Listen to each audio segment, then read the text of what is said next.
these kind of things. And so what parent would not equip their children to reach their full But you're potential? going to have to switch. Thank you. Exactly. This is the thing. Yep. God help me. God help every person who says they want a relationship. If you come out with that, I think it was Gaston's World. Shout out to Gaston's World if he's in here. Gaston, get on up here if you're dressed and ready to go. He loves to talk about this. We've had some, and I've only met Gaston through YouTube Elementary, through TLA, and he's been awesome. Gaston talks about that, and we've had deep conversations about that where he's like, Black women, I don't want to put words in your mouth now, but have been in survival mode.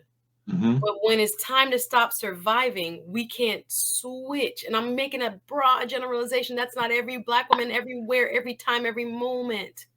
But for a good swath, if we're not careful, we're going to take survival mode into a marriage, into a relationship, and it will destroy it because you're not on survival mode when you have, hopefully, that person that has your back.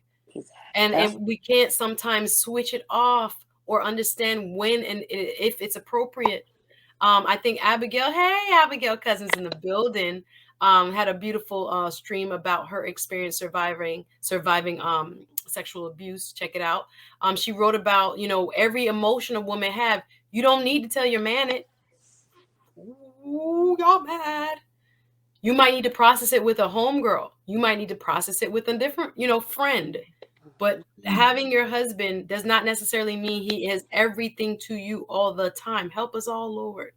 Because we have high expectation when we finally get that man, when we finally get that woman, we're like, ooh, they done solved every problem ever for our lives. No, they haven't.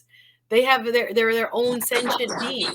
They have needs. They have emotions too. They might not be ready to talk. Maybe they want to talk. Maybe they want to walk in and just be quiet for a minute. Maybe they have to. Women have this thing everybody knows, or maybe most of us know. We download our day. We want to tell you everything that happened today as soon as we get through the door, and we just got to tell you. Maybe we got to pause a little bit first and read the temperature, because we do it when we're at work, when we walk into a boardroom, when we walk into a meeting, we read the temperature. But for some reason, when we come into our household, we want to pick and choose which sides that we bring with us, and sometimes it's not the side that's serving us the best.